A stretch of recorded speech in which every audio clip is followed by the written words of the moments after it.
सबसे पहले मैं आप सबका वेलकम करता हूँ आज की प्रेस कॉन्फ्रेंस में। आज हमारे साथ प्रेस कॉन्फ्रेंस में कांग्रेस के सीनियर लीडर और सेवा दल के state secretary incharge Rajouri Poonch Mushtaq साहब हैं, जो कि काउंसलर भी यहाँ से है वार्ड नंबर 2 के। मेरे साथ अमित सियाल जी हैं जो स्टेट सेक्रेटरी हैं यूथ कांग्रेस के। सदाम ज़िया साहब हैं जो ब्लॉक प्रेसिडेंट डुंगी हैं। आज जिन मुद्दों पर मैं आपका मीडिया भाइयों का ध्यान लाना चाहता हूं, आज जिस तरीके से पूरे देश में हाहाकार मची हुई है, आज पूरा देश में एक आपातकाल की स्थिति बन चुकी है, जहां लोगों को ना मेडिसिन मिल रही है, ना वैक्सीन मिल रही है, अस्पतालों में ऑक्सीजन ख़त्म हो चुकी है और लोग मर रहे हैं। वहीं आपने देखा कि कल एक प्रेस कॉन्फ्रेंस सामने आई बीजेपी के नेता की, रंधावा जी जो कि एक एमएलसी रहे हैं जम्मू कश्मीर में, जम्मू से वो एमएलसी रहे और एक वरिष्ठ नेता हैं बीजेपी के। उन्होंने कल खुलासा किया है और मोदी सरकार का भ्रष्टाचार का पांडा फोड़ दिया है उन्हीं के एमएलसी ने।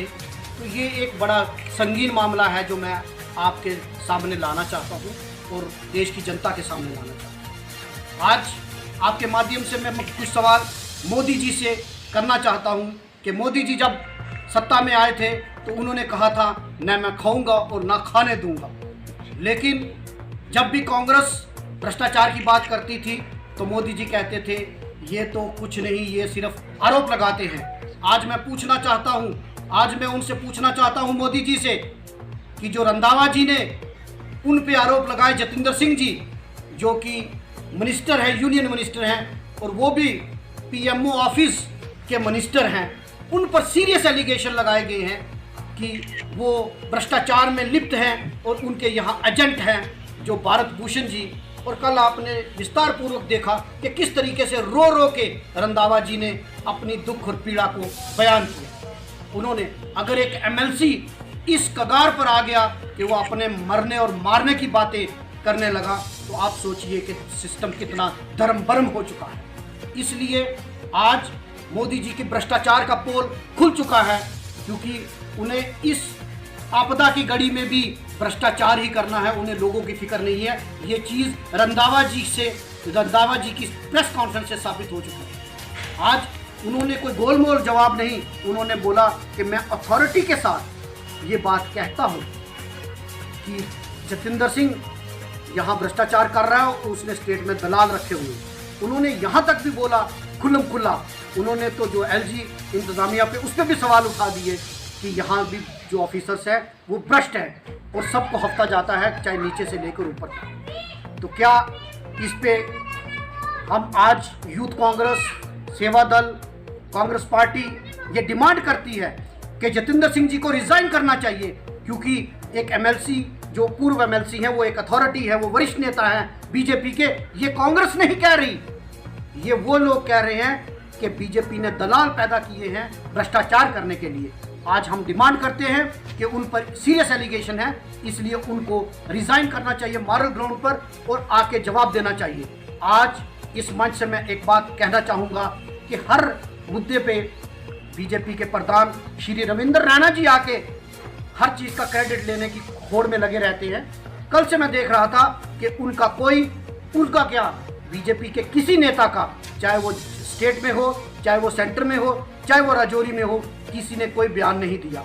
अगर आप ये कहते थे देश पहले, दूसरे नंबर पर पार्टी और तीसरे नंबर पर हम खुद आते हैं, तो आज रंधावा जी की प्रेस कॉन्फ्रेंस से ये साबित हो गया है कि आपके लिए भ्रष्टाचार ही भ्रष्टाचार है, आपके लिए पैसे से ऊपर कुछ नहीं है। तो आज मैं उनसे डिमांड करूंगा कि वो आकर इस बारे में भी रविंद्र रैना जी और पार्टी के वरिष्ठ नेता इस पे सफाई दे कि भ्रष्टाचार में दलाल, जो भ्रष्टाचार के दलाल बीजेपी ने पैदा किए हैं, तो उसके ऊपर क्या कार्रवाई होगी।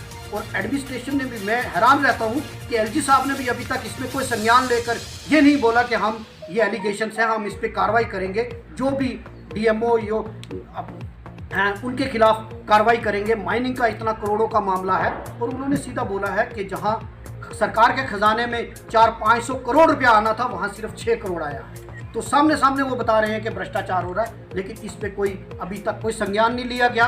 तो मैं आज एलजी साहब से भी कहूँगा और मोदी जी से कहूँगा कि अगर आपको शर्म है तो आप अपने मंत्री को बर्खास्त कीजिए, आप सामने आके जवाब दीजिए, और या अगर जवाब नहीं दे सकते तो रिज़ाइन कीजिए। आज ये जहाँ एक तरफ मोदी सरकार कहती है कि हम करप्शन फ्री भारत बनाएंगे, तो वहीं दूसरी ओर उन्हीं की पार्टी के लोगों एक दूसरे पर एलिगेशन लगा रहे हैं। तो इस चीज़ को क्या मानते हैं कि इसी पार्टी के अंदर करप्शन अरूज पर है? देखिए, ये तो बीजेपी का आज बाड़ा फोड़ गया करप्शन का।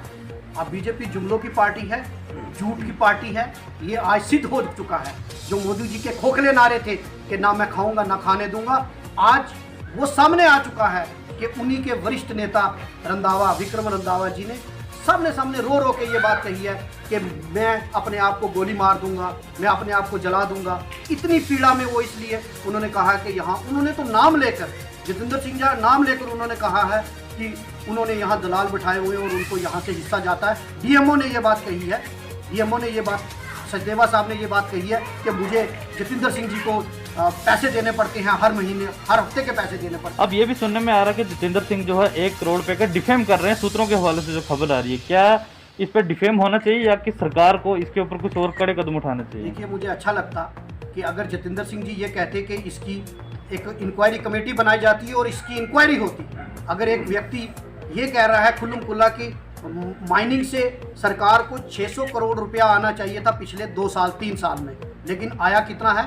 सिर्फ 6 करोड़। तो ये इतना बड़ा घोटाला हुआ है, इसके बारे में सरकार क्या कहेगी, एलजी एडमिनिस्ट्रेशन क्या कहेगी?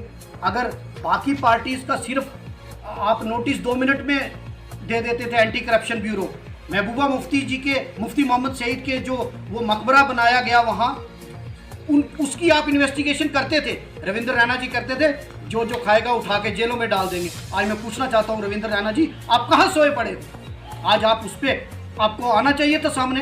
भाजपा की कथनी और करनी में फ़र्क है, और भाजपा आज एक्सपोज हो चुकी है। यहाँ के बड़े बड़े नेता जो दावे करते थे, आज वो बिलों में क्यों छुप चुके हैं? आज उनको सामने आकर इसका जवाब देना चाहिए। भाजपा कहती थी कि कांग्रेस की आपस में गुटबाजी है, ये आपस में ही लड़ाई झगड़ा करते हैं। तो क्या मानते हैं कि आज भाजपा के अंदर ही गुटबाजी बन चुकी है? देखिए, भाजपा की गुटबाजी तो सामने आ चुकी है। अभी तक कांग्रेस में विचारों का मतभेद तो हो सकता है क्योंकि डेमोक्रेटिक पार्टी है, लेकिन इस तरीके के सीरियस एलिगेशन कांग्रेस में कभी नहीं लगे जो कि बीजेपी में लगे हैं। आज बीजेपी के सामने आप देख रहे हैं कि सारे एलिगेशन सीधा वो कोई आम आदमी नहीं, Jatinder Singh ji PMO, prime minister office के मंत्री हैं, और हो सकता है कि मुझे तो लगता है कि ये हिस्सा मोदी जी को भी जाता है, अमित शाह जी को भी जाता होगा, इसीलिए चुप्पी साथ। खुलेआम प्रेस कॉन्फ्रेंस करके किसी को गोली मारने का ये ऐलान करना, क्या कहेंगे इसका? ये भाजपा का चरण है, ये भाजपा की मानसिकता बताती है कि भाजपा का एक एमएलसी ये बात कहता है कि मैं गोली मार दूंगा और मैं ये कर दूंगा। इसका मतलब बीजेपी के लोगों को अपनी ही सरकार के ऊपर भरोसा नहीं है, अपने ही एलजी एडमिनिस्ट्रेशन पे भरोसा नहीं है। और अगर बीजेपी के नेताओं, एमएलसी को अगर हिंदुस्तान की सरकार पे भरोसा नहीं है, यहाँ की रियासती सरकार पे भरोसा नहीं है, तो आप सोचो कि आम आदमी कितना परेशान होगा, आम आदमी कितना गर्म होगा।